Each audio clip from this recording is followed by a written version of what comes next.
Exceptions to principles of natural justice.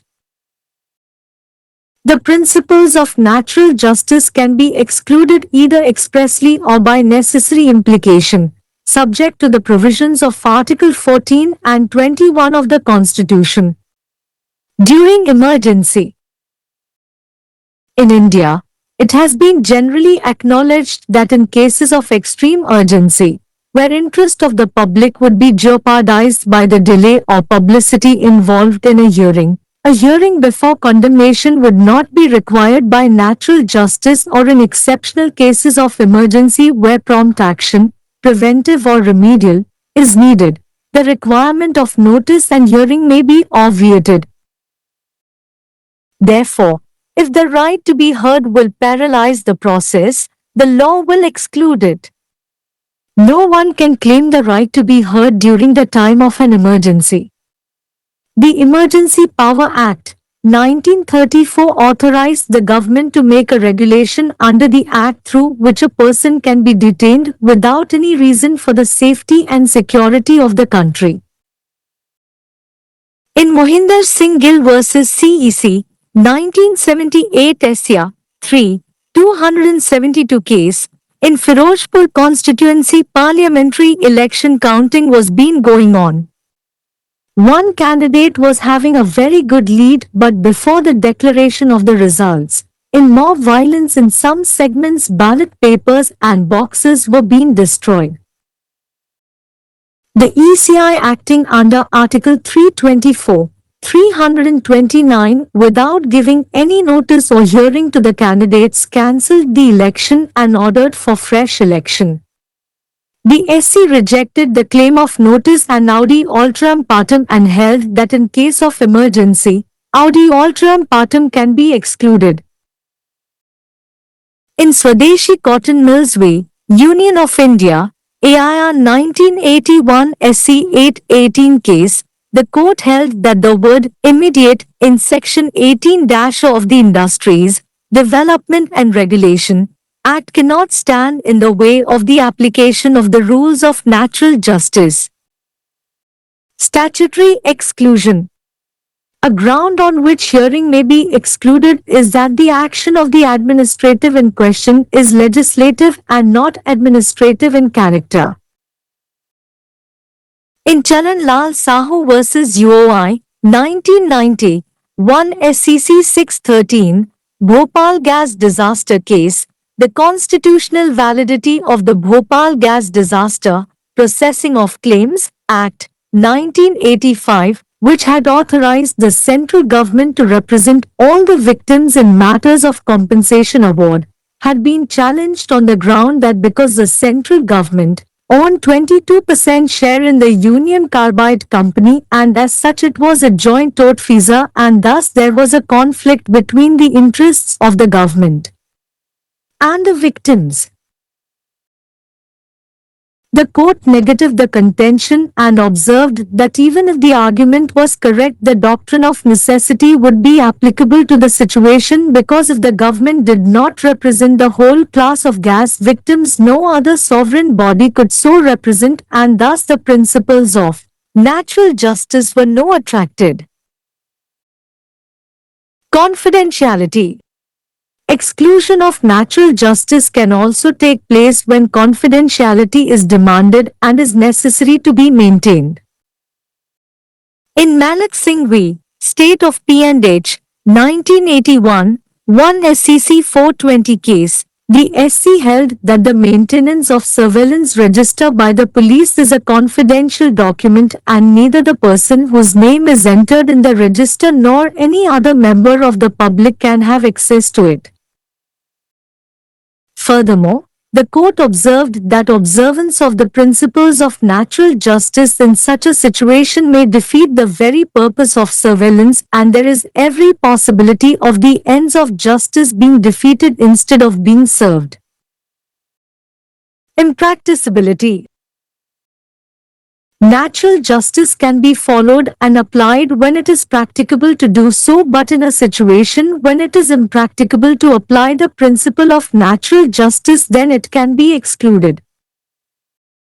In Bihar School Examination Board v. Subhash Chandra, AIR 1970 SC 1269 case, the board conducted the final 10 standard examination at a particular center where there were more than 1,000 students.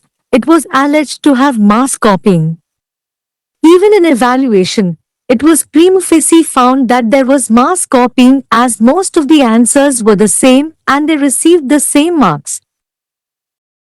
For this reason, the board cancelled the exam without giving any opportunity of hearing and ordered for fresh examination, whereby all students were directed to appear for the same. Many of the students approached Patna HC challenging it on the ground that before cancellation of the exam, no opportunity of hearing had been given to the students.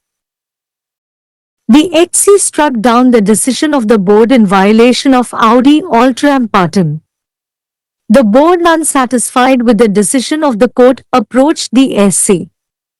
The SC rejected the HC judgment and held that in this situation, conducting hearing is impossible as 1,000 notices have to be issued and everyone must be given an opportunity of hearing, cross-examination, rebuttal, presenting evidence, etc., which is not practicable at all.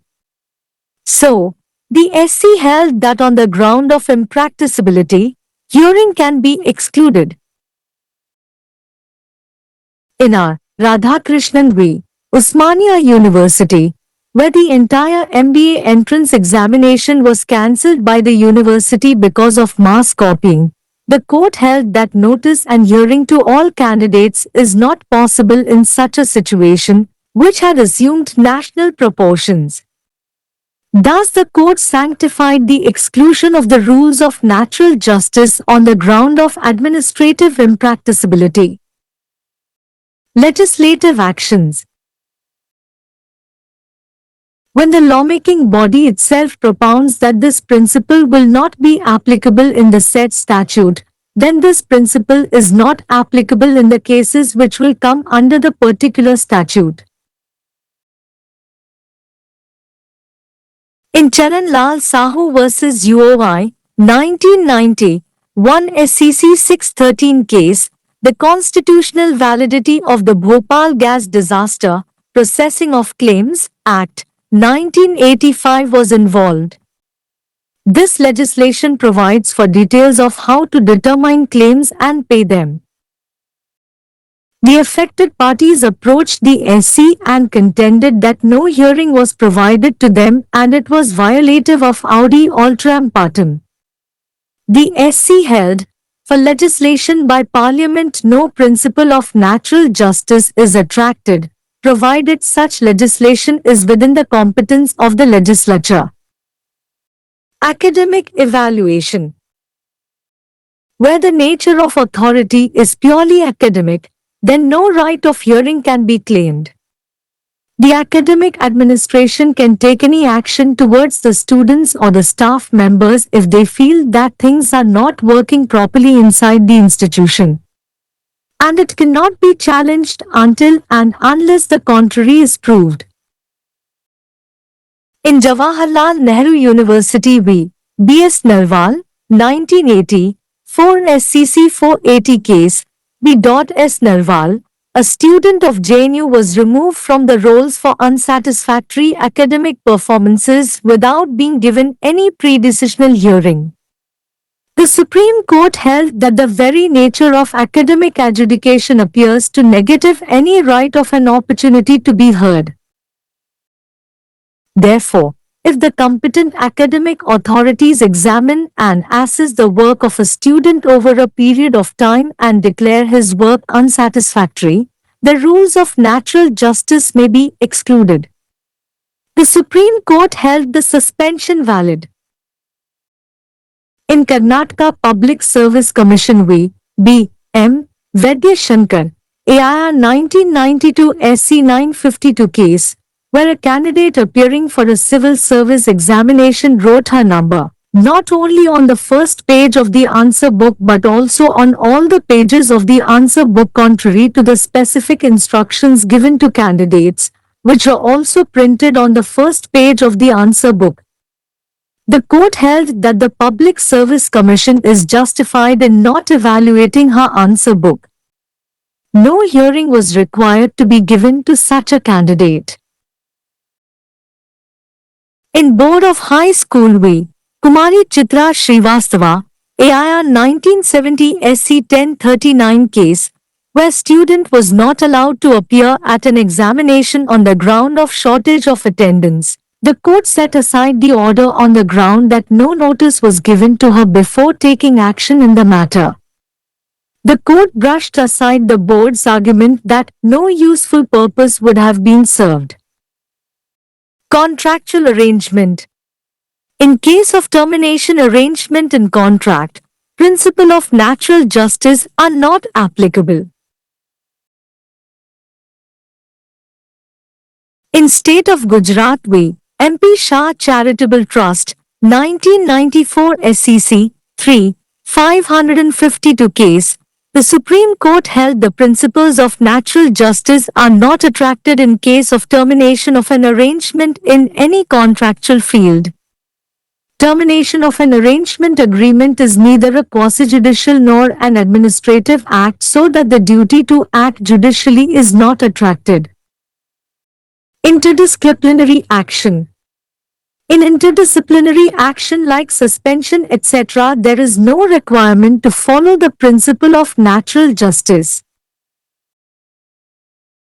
In S. A. Khan vs. State of Haryana, AIR 1993 SC 1152 case, Mr. Khan, an IPS officer holding the post of Deputy Inspector General of Haryana, Haryana government, was suspended by the Haryana government due to various complaints against him. Thus, he approached the Supreme Court on the ground of violation of the principle of natural justice, as he was not given an opportunity to be heard.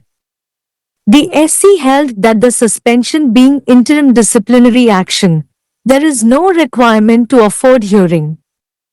It can be ordered without affording an opportunity of hearing. Government policy decision. For developmental policy decision, there is no need to follow principles of natural justice. In Balco Employees Union vs. UOI, 2002, to SCC 333 case, the Supreme Court was of the view that in taking of a policy decision in economic matters at length, the principles of natural justice have no role to play. In this case, the employees had challenged the government's policy decision regarding disinvestment in public sector undertaking. The court held that unless the policy decision to disinvest is capricious, arbitrary, illegal or uninformed and is not contrary to law, the decision to disinvest cannot be challenged on the ground of violation of the principles of natural justice. No right of the person is infringed. Where no right has been conferred on a person by any statute nor any such right arises from common law, the principles of natural justice are not applicable. In Andhra Steel Corporation v. AP State Electricity Board, AIR 1991 SC 1456 case, the Electricity Board had withdrawn the concession in electricity rate without any notice and hearing to the appellant. The court held that a concession can be withdrawn at any time without affording any opportunity of hearing to affected persons except when the law requires otherwise or the authority is bound by promissory estoppels. Therefore, where an order of extension was cancelled before it became operational or the order of stepping up salary was withdrawn before the person was actually paid or the services of the probationer terminated without charge, the principles of natural justice are not attracted. In J.R. Vohra v. Indian Export House, AIR 1985 SC 475 case, the court held that where no right has been conferred upon a person by any statute nor any such right arises from common law, the principles of natural justice are not applicable. Interim preventive action. If the action of the administrative authority is a suspension order in the nature of preventive action and not a final order, the application of the principles of natural justice may be excluded.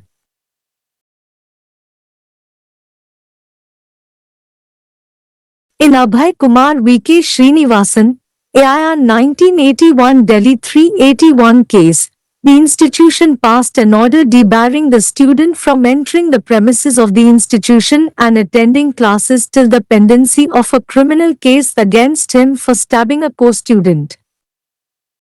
This order was challenged on the ground of denial of natural justice. The Delhi High Court, rejecting the contention, held that such an order could be compared with an order of suspension pending inquiry, which is preventive in nature in order to maintain campus peace, and hence the principles of natural justice shall not apply.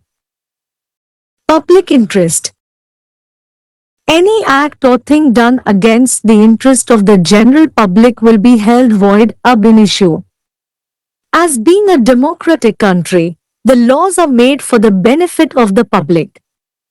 Hence, if there is a hidden interest of the public in any issue, then the principle of audi alteram partem will be excluded. Useless formality, theory.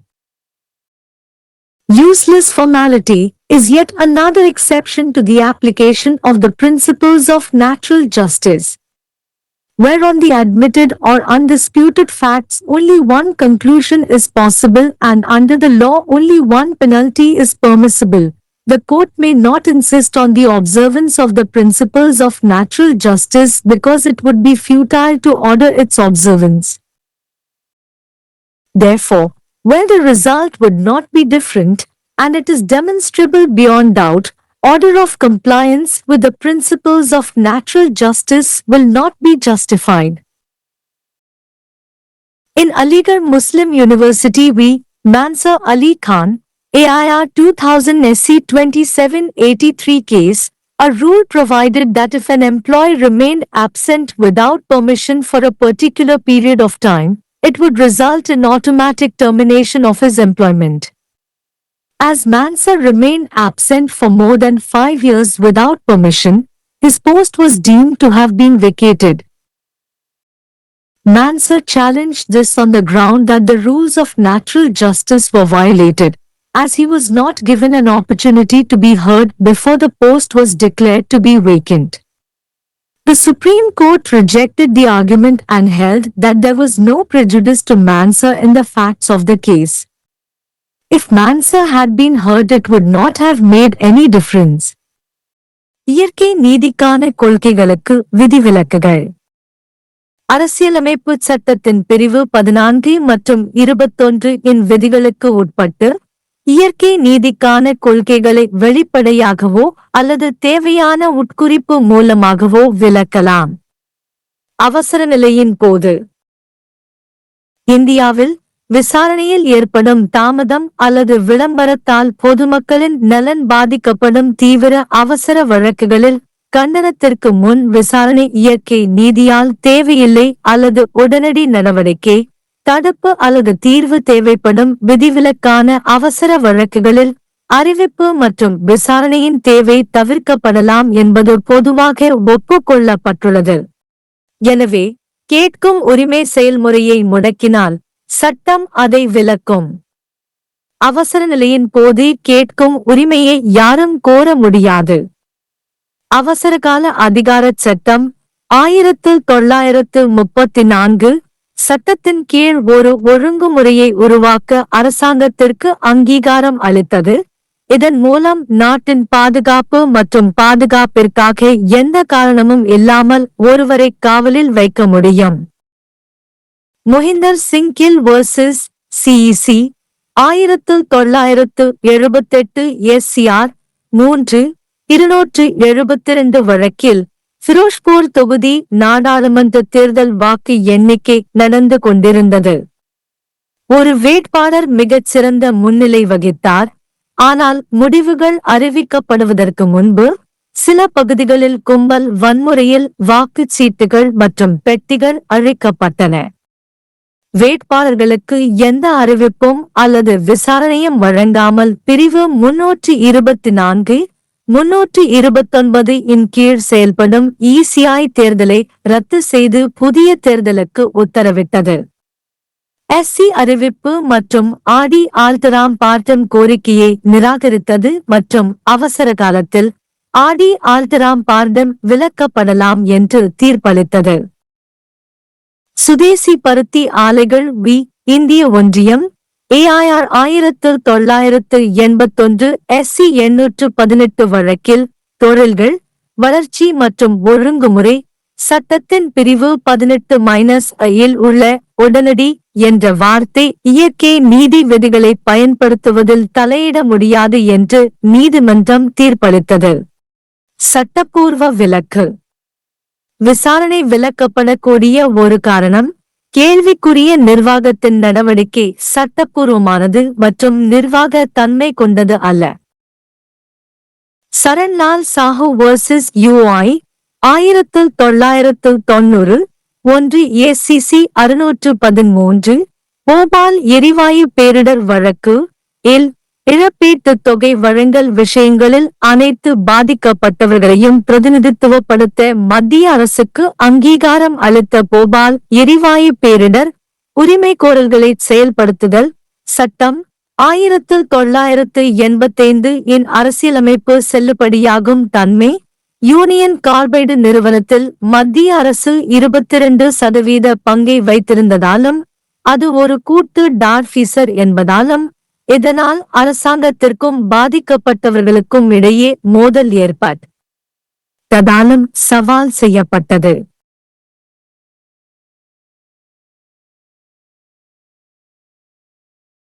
நீதிமன்றம் வாதத்தை நிராகரித்தது. வாதம் சரியாக இருந்தாலும் கூட தேவையின் கோட்பாடு சூழ்நிலைக்கு பொருந்தும். ஏனெனில் அரசாங்கம் எரிவாயு பாதிக்கப்பட்டவர்களின் முழு வகுப்பையும் பிரதிநிதித்துவப்படுத்தவில்லை என்றால் வேறு எந்த இறையாண்மை அமைப்பும் அவ்வாறு பிரதிநிதித்துவப்படுத்த முடியாது. எனவே இயற்கை நீதியின் கொள்கைகள் ஈர்க்கப்படவில்லை.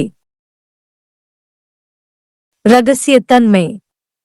இரகசியத்தன்மை கோரப்படும் போதும் பராமரிக்கப்பட வேண்டிய அவசியம் ஏற்படும் போதும் இயற்கை நீதி விலக்கப்படலாம். மாலக் சிங் எதிர் PH மாநிலம் 1981 1 ACC 420 வழக்கில் காவல்துறையினரால் கண்காணிப்பு பதிவேட்டை பராமரிப்பது ஒரு இரகசிய ஆவணம் என்றும் பதிவேட்டில் பெயர் உள்ளிடப்பட்ட நபரோ அல்லது வேறு எந்த பொதுமக்களோ அதில் அதிகமாக இருக்க முடியாது என்றும் எஸ்சி கூறியது. மேலும் அத்தகைய சூழ்நிலையில் இயற்கை நீதியின் கொள்கைகளை பின்பற்றுவது கண்காணிப்பின் நோக்கத்தையே தோற்கடிக்கக்கூடும் என்றும் நீதியின் நோக்கங்கள் நிறைவேற்றப்படுவதற்கு பதிலாக தோற்கடிக்கப்படுவதற்கான அனைத்து சாத்தியக்கூறுகளும் உள்ளன என்றும் நீதிமன்றம் குறிப்பிட்டது. நடைமுறைக்கு சாத்தியமற்றது.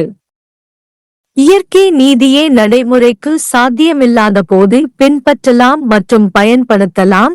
ஆனால் இயற்கை நீதியின் கொள்கையை பயன்படுத்துவது நடைமுறைக்கு சாத்தியமில்லாத சூழ்நிலையில் அதை விலக்கலாம். பீகார் பள்ளி தேர்வு வாரியம் எதிர் சுபாஷ் சந்திரா ஏஐஆர் 1970 SC 1269 வழக்கில் வாரியம் இறுதி 10ஆம் வகுப்பு தேர்வை நடத்தியது. 1000க்கும் மேற்பட்ட மாணவர்கள் இருந்த ஒரு குறிப்பிட்ட மையத்தில் மொத்தமாக காப்பியெடுத்ததாக கூறப்படுகிறது. மதிப்பீட்டிலும் கூட பெரும்பாலான விடைகள் ஒரே மாதிரியாக இருந்ததாலும் ஒரே மதிப்பெண்களை பெற்றதாலும் மொத்தமாக காப்பியெடுத்திருப்பது முதல் பார்வையில் கண்டறியப்பட்டது. இதன் காரணமாக தேர்வு ரத்து செய்யப்படுவதற்கு முன்பு மாணவர்களுக்கு விசாரணைக்கு எந்த வாய்ப்பும் வழங்கப்படவில்லை என்று கூறி தேர்வை ரத்து செய்த வாரியம் தேர்வை ரத்து செய்வதற்கு முன்பு மாணவர்களுக்கு விசாரணைக்கு எந்த வாய்ப்பும் வழங்கப்படவில்லை என்று கூறி பல மாணவர்கள் பாட்னா உயர்நீதிமன்றத்தை அணுகினர். ஆடி ஆல்டராம் பார்ட்டமை மீறும் வகையில் வாரியத்தின் முடிவை உயர்நீதிமன்றம் ரத்து செய்தது.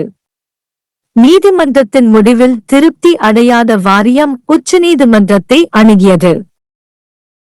உயர்நீதிமன்ற தீர்ப்பை நிராகரித்த எஸ்ஜி, இந்த சூழ்நிலையில் விசாரணை நடத்துவது சாத்தியமற்றது, ஏனெனில் 1000 அறிவிப்புகள் வெளியிடப்பட வேண்டும், மேலும் அனைவருக்கும் விசாரணை, குறுக்கு விசாரணை, மறுப்பு, ஆதாரங்களை வழங்குதல் போன்றவற்றுக்கான வாய்ப்பு வழங்கப்பட வேண்டும் என்று தீர்ப்பளித்தது.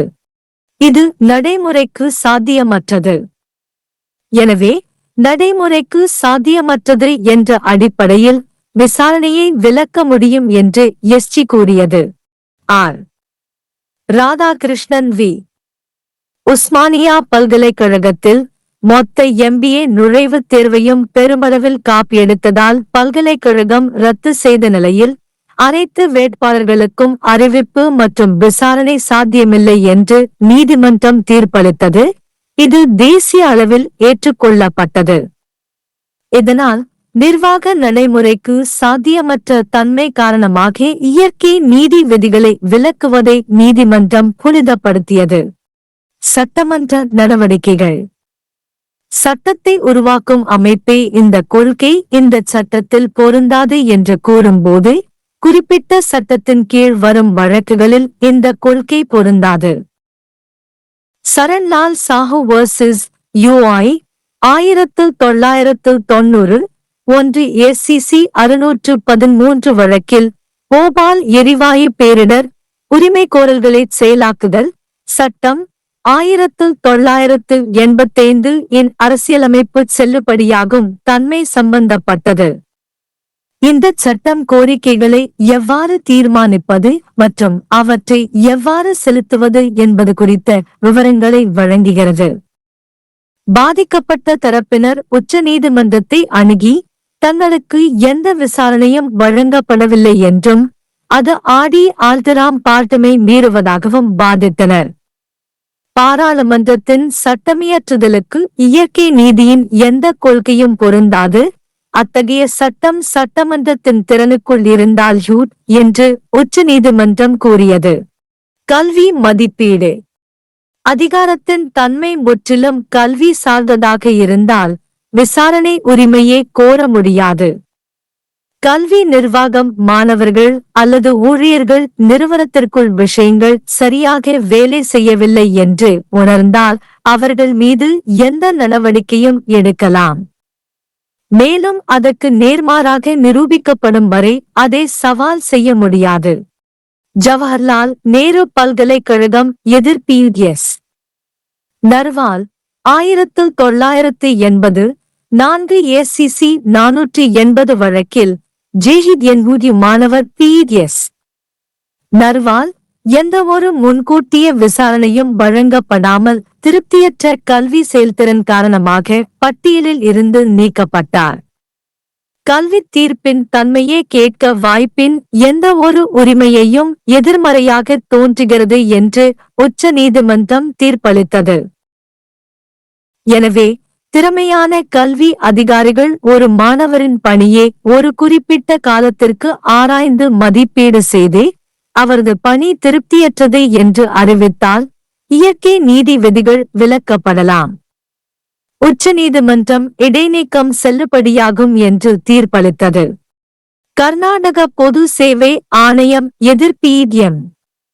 வைத்திய சங்கர் AIR 1992 SC 952 வழக்கில் சிவில் சர்வீஸ் தேர்வு எழுத வந்த ஒரு வேட்பாளர் தனது எண்ணை விடைத்தாளின் முதல் பக்கத்தில் மட்டுமல்ல விடைத்தாளின் அனைத்து பக்கங்களிலும் தேர்வுகளுக்கு வழங்கப்பட்ட குறிப்பிட்ட அறிவுறுத்தல்களுக்கு மாறாக எழுதியிருந்தார். அவை விடைத்தாளின் முதல் பக்கத்திலும் அச்சிடப்பட்டிருந்தன. பொது சேவை ஆணையம் தனது விடைத்தாளின் மதிப்பை மதிப்பீடு செய்யாதது நியாயமானது என்று நீதிமன்றம் கூறியது. அத்தகைய வேட்பாளருக்கு எந்த விசாரணையும் நடத்தப்பட வேண்டியதில்லை. உயர்நிலைப் பள்ளி வாரியம் எதிர்குமாரி சித்ரா ஸ்ரீவஸ்தவா AIR 1970 SC 1039 வழக்கில் வருகை பற்றாக்குறை காரணமாக மாணவி தேர்வில் கலந்து கொள்ள அனுமதிக்கப்படவில்லை. இந்த விஷயத்தில் நடவடிக்கை எடுப்பதற்கு முன்பு அவருக்கு எந்த அறிவிப்பும் வழங்கப்படவில்லை என்ற அடிப்படையில் நீதிமன்றம் உத்தரவை ரத்து செய்தது. எந்த பயனுள்ள நோக்கமும் நிறைவேறியிருக்காது என்ற வாரியத்தின் வாதத்தை நீதிமன்றம் நிராகரித்தது. ஒப்பந்த ஏற்பாடு. ஒப்பந்தத்தில் ஒப்பந்தத்தை முடித்தல் ஏற்பாடு ஏற்பட்டால் இயற்கை நீதியின் கொள்கை பொருந்தாது. குஜராத் மாநில வி.எம்.பி. ஷா அறக்கட்டளை 1994 SCC 3-552 வழக்கில் எந்தவொரு ஒப்பந்தத் துறையிலும் ஒரு ஒப்பந்தம் முடிவுக்கு வந்தால் இயற்கை நீதியின் கொள்கைகள் பொருந்தாது என்று உச்சநீதிமன்றம் தீர்ப்பளித்தது. ஒரு ஏற்பாடு ஒப்பந்தத்தை முடித்தல் என்பது ஒரு அரைநீதித்துறை அல்லது நிர்வாகச் செயல் அல்ல. எனவே நீதித்துறை ரீதியாக செயல்பட வேண்டிய கடமை ஏற்கப்படாது. இடைக்குறை நடவடிக்கை. இடைநீக்கம் போன்ற இடையொழுங்கு நடவடிக்கைகளில் இயற்கை நீதியின் கொள்கையை பின்பற்ற வேண்டிய அவசியமில்லை. S.A. கான் vs. ஹரியானா மாநிலம் AIR 1993 SC 1152 வழக்கில் ஹரியானா அரசின் துணை இன்ஸ்பெக்டர் ஜெனரல் பதவியை வகித்து வரும் IPS அதிகாரியான திரு கான் அவருக்கு எதிராக பல்வேறு புகார்கள் காரணமாக ஹரியானா அரசாங்கத்தால் இடைநீக்கம் செய்யப்பட்டார். இதனால் இயற்கை நீதியின் கொள்கையை மீறியதாக கூறி உச்ச நீதிமன்றத்தை அணுகினார். ஏனெனில் அவருக்கு விசாரணை நடத்த வாய்ப்பு வழங்கப்படவில்லை. இடைநீக்கம் என்பது இடைக்கால ஒழுங்கு நடவடிக்கை என்பதால் விசாரணைக்கு அனுமதி வழங்க வேண்டிய அவசியமில்லை என்று உச்ச நீதிமன்றம் கூறியது. விசாரணைக்கு வாய்ப்பளிக்காமலேயே அதை உத்தரவிடலாம். அரசாங்க கொள்கை முடிவு. வளர்ச்சி கொள்கை முடிவுக்கு இயற்கை நீதியின் கொள்கைகளை பின்பற்ற வேண்டிய அவசியமில்லை. பால்கோ ஊழியர் சங்கம் vs. UI 2002 SCC 333 வழக்கில் பொருளாதார விஷயங்களில் நீண்ட காலமாக கொள்கை முடிவு எடுப்பதில் இயற்கை நீதியின் கொள்கைகளுக்கு எந்த பங்கும் இல்லை என்று உச்ச நீதிமன்றம் கருதியது. இந்த வழக்கில் பொதுத்துறை நிறுவனங்களில் முதலீடு செய்வது தொடர்பான அரசாங்கத்தின் கொள்கை முடிவை ஊழியர்கள் சவால் செய்தனர். முதலீடுகளை விலக்கிக் கொள்வதற்கான கொள்கை முடிவு கேலிக்குரியதாகவோ தன்னிச்சையாகவோ சட்டவிரோதமாகவோ அல்லது தகவலறிந்ததாகவோ இல்லாவிட்டால் மற்றும் சட்டத்திற்கு முரணாக இல்லாவிட்டால் முதலீடுகளை விலக்கிக் கொள்வதற்கான முடிவை இயற்கை நீதியின் கொள்கைகளை மீறுவதாக கூறி சவால் செய்ய முடியாது என்று நீதிமன்றம் கூறியது. நபரின் எந்த உரிமையும் மீறப்படவில்லை. எந்தவொரு சட்டத்தாலும் ஒரு நபருக்கு எந்த உரிமையும் வழங்கப்படவில்லை அல்லது அத்தகைய உரிமை பொதுவான சட்டத்திலிருந்து எழும் இடங்களில் இயற்கை நீதியின் கொள்கைகள் பொருந்தாது. ஆந்திர ஸ்டீல் கார்ப்பரேஷனில் VAEP மாநில மின்சார வாரியம் AIR 1991 SC 1456 வழக்கில் மின்சார வாரியம் மேல்முறையீட்டாளருக்கு எந்த அறிவிப்பும் விசாரணையும் இல்லாமல் மின்சார கட்டணத்தில் சலுகையை திரும்பப் பெற்றது. சட்டம் வேறுவிதமாக தேவைப்படும் போது அல்லது அதிகாரம் உறுதிமொழி தடைகளுக்கு கட்டப்பட்டிருந்தால் தவிர பாதிக்கப்பட்ட நபர்களுக்கு விசாரணை நடத்த எந்த வாய்ப்பையும் வழங்காமல் எந்த நேரத்திலும் சலுகையை திரும்பப் பெறலாம் என்று நீதிமன்றம் கூறியது.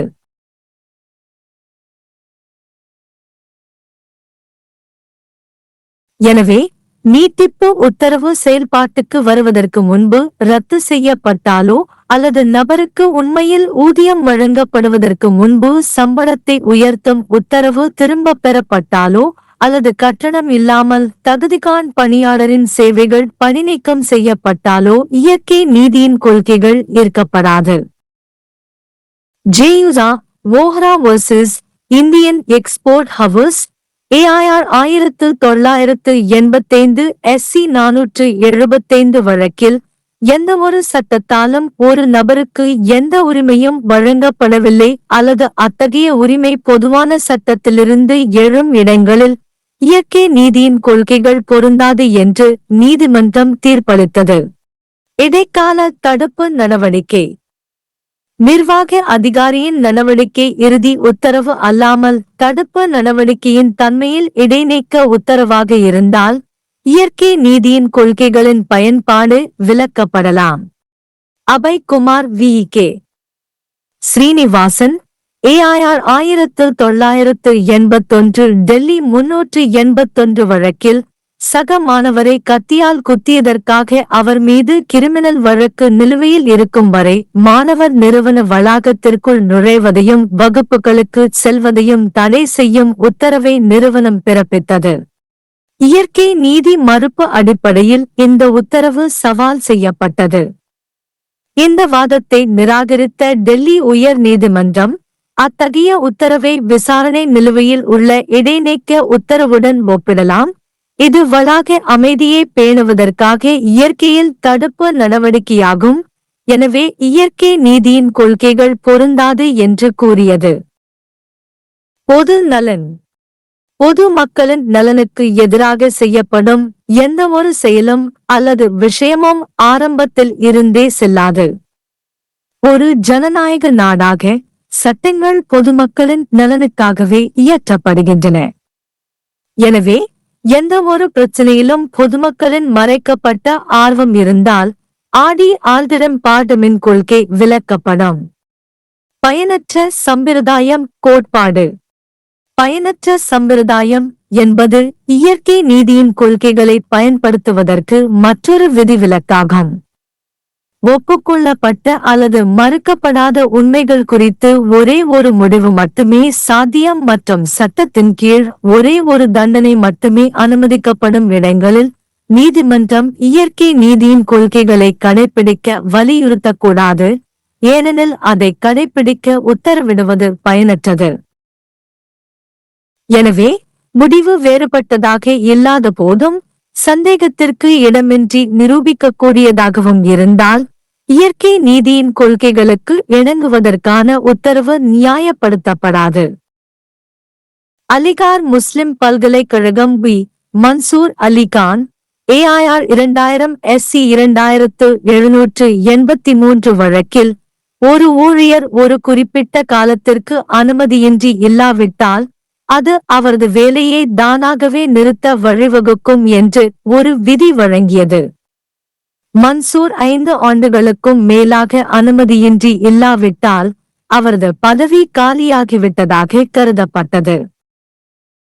இந்த பதவி காலியாக இருப்பதாக அறிவிக்கப்படுவதற்கு முன்பு தனக்கு விசாரணை நடத்த வாய்ப்பு வழங்கப்படாததால் இயற்கை நீதியின் விதிகள் மீறப்பட்டதாக கூறி மான்சர் இதை சவால் செய்தார்.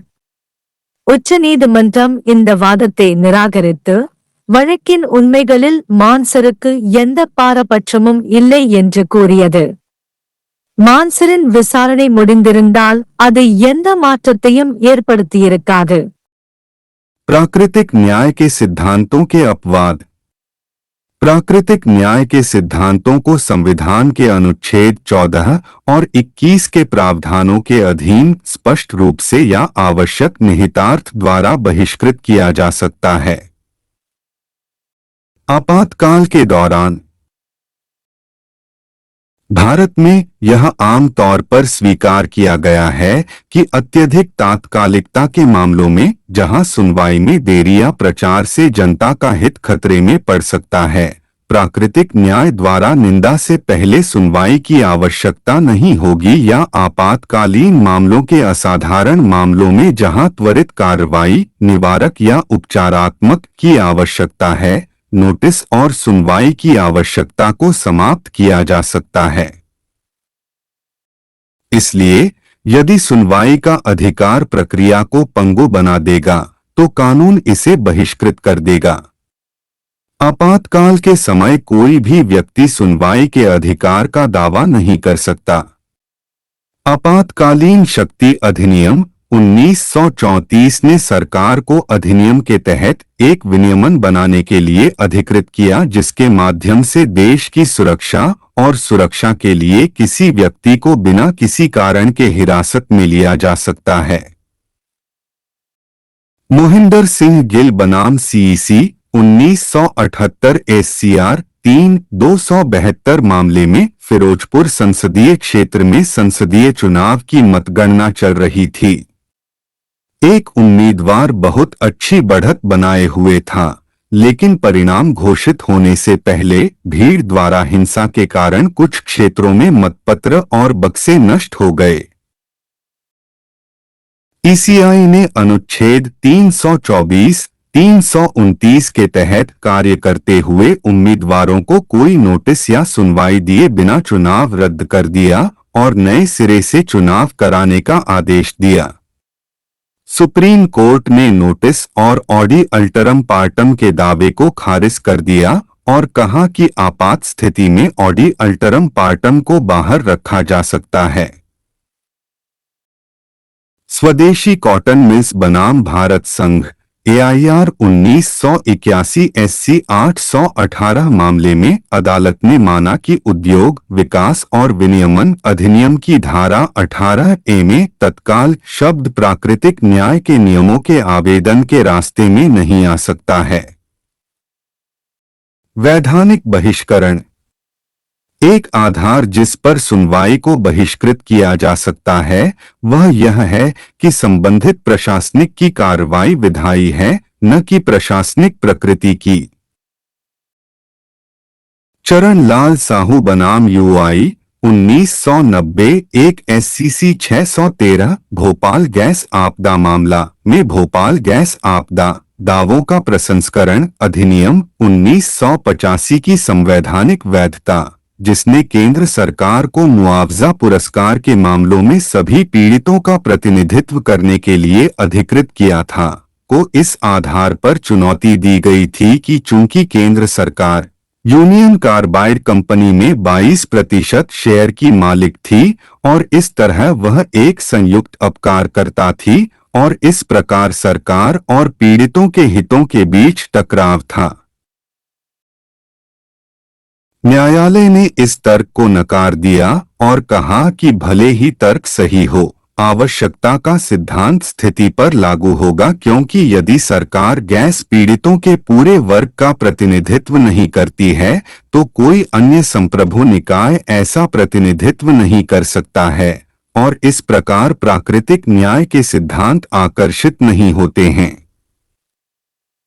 गोपनीयता प्राकृतिक न्याय का बहिष्कार तब भी हो सकता है जब गोपनीयता की मांग की जाती है और इसे बनाए रखना आवश्यक होता है। मलक सिंह बनाम P&H राज्य 1981 एक SCC 420 मामले में सुप्रीम कोर्ट ने माना कि पुलिस द्वारा निगरानी रजिस्टर का रखरखाव एक गोपनीय दस्तावेज है और न तो वह व्यक्ति जिसका नाम रजिस्टर में दर्ज है और न ही जनता का कोई अन्य सदस्य इस तक पहुंच सकता है। इसके अलावा न्यायालय ने कहा कि ऐसी स्थिति में प्राकृतिक न्याय के सिद्धांतों का पालन निगरानी के उद्देश्य को ही विफल कर सकता है और न्याय के उद्देश्यों की पूर्ति के बजाय विफल होने की पूरी संभावना है। अव्यवहारिकता प्राकृतिक न्याय का पालन और लागू किया जा सकता है जब ऐसा करना व्यावहारिक हो, लेकिन ऐसी स्थिति में जब प्राकृतिक न्याय के सिद्धांत को लागू करना अव्यवहारिक हो तो इसे बाहर रखा जा सकता है।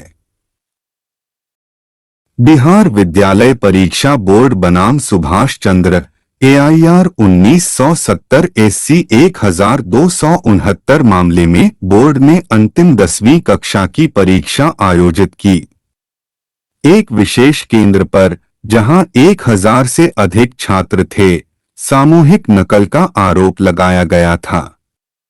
मूल्यांकन में भी यह प्रथम दृष्टया पाया गया कि सामूहिक नकल हुई थी क्योंकि अधिकांश उत्तर समान थे और उन्हें समान अंक मिले थे। इस कारण से बोर्ड ने सुनवाई का कोई अवसर दिए बिना परीक्षा रद्द कर दी और नए सिरे से परीक्षा का आदेश दिया, जिससे सभी छात्रों को इसमें शामिल होने का निर्देश दिया गया। कई छात्रों ने इस आधार पर इसे चुनौती देते हुए पटना हाई कोर्ट का दरवाजा खटखटाया कि परीक्षा रद्द करने से पहले छात्रों को सुनवाई का कोई अवसर नहीं दिया गया था। हाई कोर्ट ने ऑडी अल्टरम पार्टम के उल्लंघन में बोर्ड के फैसले को खारिज कर दिया। कोर्ट के फैसले से असंतुष्ट बोर्ड ने सुप्रीम कोर्ट का दरवाजा खटखटाया। सुप्रीम कोर्ट ने हाई कोर्ट के फैसले को खारिज कर दिया और कहा कि इस स्थिति में सुनवाई करना असंभव है, क्योंकि 1000 नोटिस जारी करने होंगे और सभी को सुनवाई, जिरह, खंडन, साक्ष्य प्रस्तुत करने आदि का अवसर दिया जाना चाहिए, जो बिल्कुल भी व्यावहारिक नहीं है। इसलिए सुप्रीम कोर्ट ने माना कि अव्यावहारिकता के आधार पर सुनवाई को बाहर रखा जा सकता है। आर राधाकृष्णन बनाम उस्मानिया विश्वविद्यालय में, जहां सामूहिक नकल के कारण विश्वविद्यालय द्वारा संपूर्ण एमबीए प्रवेश परीक्षा रद्द कर दी गई थी, न्यायालय ने माना कि ऐसी स्थिति में सभी उम्मीदवारों को नोटिस और सुनवाई संभव नहीं है, जिसने राष्ट्रीय स्तर पर तूल पकड़ लिया है। इस प्रकार न्यायालय ने प्रशासनिक अव्यावहारिकता के आधार पर प्राकृतिक न्याय के नियमों के बहिष्कार को वैध ठहराया। विधायी कार्यवाहियां। जब विधि निर्माण निकाय स्वयं यह प्रतिपादित करता है कि यह सिद्धांत उक्त कानून में लागू नहीं होगा, तो यह सिद्धांत उन मामलों में लागू नहीं होता जो विशेष कानून के अंतर्गत आएंगे। चरण लाल साहू बनाम यूआई 1990 एक एससीसी 613 मामले में भोपाल गैस आपदा दावों का प्रसंस्करण अधिनियम 1985 की संवैधानिक वैधता शामिल थी। यह कानून दावों का निर्धारण करने और उनका भुगतान करने के तरीके के बारे में विस्तृत जानकारी प्रदान करता है। प्रभावित पक्षों ने सुप्रीम कोर्ट का दरवाजा खटखटाया और तर्क दिया कि उन्हें कोई सुनवाई प्रदान नहीं की गई और यह ऑडी अल्टरम पार्टम का उल्लंघन है। सर्वोच्च न्यायालय ने कहा, संसद द्वारा कानून बनाने के लिए प्राकृतिक न्याय का कोई सिद्धांत लागू नहीं होता, बशर्ते कि ऐसा कानून विधानमंडल की क्षमता के भीतर हो। शैक्षणिक मूल्यांकन। जहां प्राधिकरण की प्रकृति पूरी तरह से शैक्षणिक है, वहां सुनवाई का कोई अधिकार नहीं मांगा जा सकता। शैक्षणिक प्रशासन छात्रों या कर्मचारियों के खिलाफ कोई भी कार्रवाई कर सकता है, अगर उन्हें लगता है कि संस्थान के अंदर चीजें ठीक से काम नहीं कर रही हैं। और जब तक विपरीत साबित न हो जाए, तब तक इसे चुनौती नहीं दी जा सकती। जवाहरलाल नेहरू विश्वविद्यालय बनाम बीएस नरवाल 1980 4 एससीसी 480 मामले में जेएनयू के छात्र बीएस नरवाल को बिना किसी पूर्वनिर्णयात्मक सुनवाई के असंतोषजनक शैक्षणिक प्रदर्शन के कारण रोल से हटा दिया गया था। सर्वोच्च न्यायालय ने माना कि शैक्षणिक निर्णय की प्रकृति ही सुनवाई के अवसर के किसी भी अधिकार को नकारती हुई प्रतीत होती है। इसलिए यदि सक्षम शैक्षणिक अधिकारी किसी छात्र के काम की समयावधि में जांच और मूल्यांकन करते हैं और उसके काम को असंतोषजनक घोषित करते हैं, तो प्राकृतिक न्याय के नियमों को बाहर रखा जा सकता है। सर्वोच्च न्यायालय ने निलंबन को वैध माना। कर्नाटक लोक सेवा आयोग बनाम बीएम वैद्य शंकर एआईआर 1992 एससी 952 मामले में, जहां सिविल सेवा परीक्षा में शामिल होने वाले एक अभ्यर्थी ने उत्तर पुस्तिका के पहले पृष्ठ पर ही नहीं, बल्कि उत्तर पुस्तिका के सभी पृष्ठों पर अपना नंबर लिख दिया, जो अभ्यर्थियों को दिए गए विशिष्ट निर्देशों के विपरीत था, जो उत्तर पुस्तिका के पहले पृष्ठ पर भी छपे थे। न्यायालय ने माना कि लोक सेवा आयोग द्वारा उसकी उत्तर पुस्तिका का मूल्यांकन न करना उचित है। ऐसे अभ्यर्थी को सुनवाई की आवश्यकता नहीं थी। बोर्ड ऑफ हाई स्कूल बनाम कुमारी चित्रा श्रीवास्तव AIR 1970 SC 1039 मामले में, जहां छात्रा को उपस्थिति की कमी के आधार पर परीक्षा में बैठने की अनुमति नहीं दी गई थी, न्यायालय ने इस आधार पर आदेश को रद्द कर दिया कि मामले में कार्रवाई करने से पहले उसे कोई नोटिस नहीं दिया गया था। न्यायालय ने बोर्ड के इस तर्क को खारिज कर दिया कि कोई उपयोगी उद्देश्य पूरा नहीं हुआ होगा। अनुबंध व्यवस्था। अनुबंध में समाप्ति व्यवस्था के मामले में प्राकृतिक न्याय के सिद्धांत लागू नहीं होते हैं। गुजरात राज्य बनाम MP Shah charitable trust 1994 SCC 3552 मामले में सर्वोच्च न्यायालय ने माना कि किसी भी संविदात्मक क्षेत्र में व्यवस्था की समाप्ति के मामले में प्राकृतिक न्याय के सिद्धांत लागू नहीं होते हैं। व्यवस्था समझौते की समाप्ति न तो अर्धन्यायिक है और न ही प्रशासनिक कार्य है, इसलिए न्यायिक रूप से कार्य करने का कर्तव्य लागू नहीं होता है। अंतरशासनात्मक कार्रवाई। निलंबन आदि जैसी अंतरशासनात्मक कार्रवाई में प्राकृतिक न्याय के सिद्धांत का पालन करने की कोई आवश्यकता नहीं है। SA खान बनाम हरियाणा राज्य AIR 1993 SC 1152 मामले में हरियाणा सरकार के उप महानिरीक्षक के पद पर कार्यरत IPS अधिकारी श्री खान को उनके खिलाफ विभिन्न शिकायतों के कारण हरियाणा सरकार द्वारा निलंबित कर दिया गया था। इस प्रकार उन्होंने प्राकृतिक न्याय के सिद्धांत के उल्लंघन के आधार पर सर्वोच्च न्यायालय का दरवाजा खटखटाया, क्योंकि उन्हें सुनवाई का अवसर नहीं दिया गया था। सर्वोच्च न्यायालय ने माना कि निलंबन अंतरिम अनुशासनात्मक कार्रवाई है, इसलिए सुनवाई की कोई आवश्यकता नहीं है। सुनवाई का अवसर दिए बिना भी इसका आदेश दिया जा सकता है। सरकारी नीतिगत निर्णय। विकास संबंधी नीतिगत निर्णय के लिए प्राकृतिक न्याय के सिद्धांतों का पालन करने की कोई आवश्यकता नहीं है। बाल्को कर्मचारी संघ बनाम UI 2002 SCC 333 मामले में सर्वोच्च न्यायालय का विचार था कि आर्थिक मामलों में नीतिगत निर्णय लेने में प्राकृतिक न्याय के सिद्धांतों की कोई भूमिका नहीं है। इस मामले में कर्मचारियों ने सार्वजनिक क्षेत्र के उपक्रम में विनिवेश के संबंध में सरकार के नीतिगत निर्णय को चुनौती दी थी।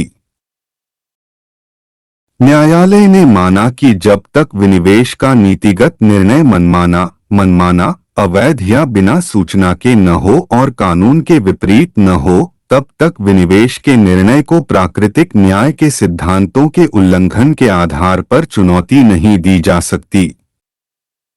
व्यक्ति के किसी अधिकार का उल्लंघन नहीं किया गया है।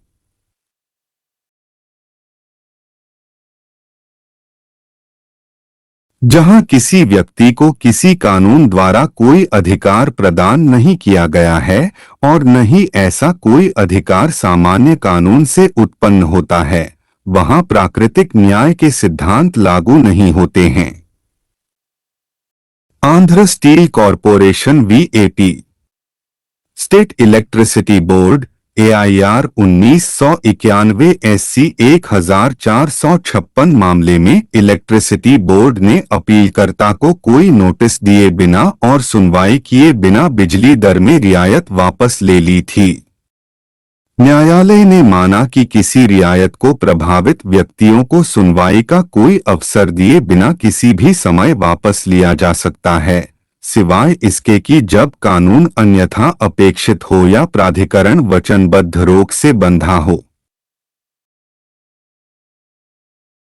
इसलिए जहां विस्तार का आदेश उसके लागू होने से पहले रद्द कर दिया गया था या वेतन बढ़ाने का आदेश व्यक्ति को वास्तव में भुगतान किए जाने से पहले वापस ले लिया गया था या परिवीक्षाधीन व्यक्ति की सेवाएं बिना किसी शुल्क के समाप्त कर दी गई थीं, वहां प्राकृतिक न्याय के सिद्धांत लागू नहीं होते हैं। J.R. वोहरा बनाम Indian export house AIR 1985 SC 475 मामले में न्यायालय ने माना कि जहां किसी व्यक्ति को किसी कानून द्वारा कोई अधिकार प्रदान नहीं किया गया है और न ही ऐसा कोई अधिकार सामान्य कानून से उत्पन्न होता है, वहां प्राकृतिक न्याय के सिद्धांत लागू नहीं होते। अंतरिम निवारक कार्रवाई: यदि प्रशासनिक प्राधिकारी की कार्रवाई निवारक कार्रवाई की प्रकृति में निलंबन आदेश है और अंतिम आदेश नहीं है, तो प्राकृतिक न्याय के सिद्धांतों के आवेदन को बाहर रखा जा सकता है। अभय कुमार VK श्रीनिवासन AIR 1981 दिल्ली 381 मामले में संस्थान ने एक आदेश पारित किया जिसमें छात्र को संस्थान के परिसर में प्रवेश करने और सहछात्र को चाकू मारने के लिए उसके खिलाफ आपराधिक मामले के लंबित रहने तक कक्षाओं में भाग लेने से रोक दिया गया। इस आदेश को प्राकृतिक न्याय से इनकार करने के आधार पर चुनौती दी गई थी। दिल्ली उच्च न्यायालय ने इस तर्क को खारिज करते हुए कहा कि इस तरह के आदेश की तुलना जांच लंबित रहने तक निलंबन के आदेश से की जा सकती है, जो परिसर में शांति बनाए रखने के लिए निवारक प्रकृति का है और इसलिए प्राकृतिक न्याय के सिद्धांत लागू नहीं होंगे। सार्वजनिक हित: आम जनता के हित के खिलाफ किया गया कोई भी कार्य या बात शुरू से ही अमान्य मानी जाएगी। एक लोकतांत्रिक देश होने के नाते कानून जनता के लाभ के लिए बनाए जाते हैं। इसलिए यदि किसी मुद्दे में जनता का कोई छिपा हुआ हित है तो ऑडी अल्टरम पार्टम का सिद्धांत बाहर रखा जाएगा। बेकार औपचारिकता सिद्धांत: बेकार औपचारिकता प्राकृतिक न्याय के सिद्धांतों के अनुप्रयोग का एक और अपवाद है। जहां स्वीकृत या निर्विवाद तथ्यों पर केवल एक निष्कर्ष संभव है और कानून के तहत केवल एक दंड अनुमेय है, न्यायालय प्राकृतिक न्याय के सिद्धांतों के पालन पर जोर नहीं दे सकता क्योंकि इसके पालन का आदेश देना व्यर्थ होगा। इसलिए जहां परिणाम भिन्न नहीं होगा और यह संदेह से परे प्रमाणित है, वहां प्राकृतिक न्याय के सिद्धांतों के अनुपालन का आदेश उचित नहीं होगा। अलीगढ़ मुस्लिम विश्वविद्यालय बनाम मंसूर अली खान AIR 2000 SC 2783 मामले में एक नियम में प्रावधान किया गया था कि यदि कोई कर्मचारी बिना अनुमति के एक निश्चित अवधि के लिए अनुपस्थित रहता है तो इसका परिणाम स्वतः ही उसकी नौकरी समाप्त हो जाएगी। चूंकि मंसूर बिना अनुमति के 5 साल से अधिक समय तक अनुपस्थित रहा, इसलिए उसका पद रिक्त माना गया। मंसूर ने इस आधार पर इसे चुनौती दी कि प्राकृतिक न्याय के नियमों का उल्लंघन किया गया था, क्योंकि पद को रिक्त घोषित करने से पहले उसे सुनवाई का अवसर नहीं दिया गया था। सुप्रीम कोर्ट ने इस तर्क को खारिज कर दिया और माना कि मामले के तथ्यों में मंसूर के प्रति कोई पूर्वाग्रह नहीं था। अगर मंसूर की सुनवाई की गई होती तो इससे कोई फर्क नहीं पड़ता।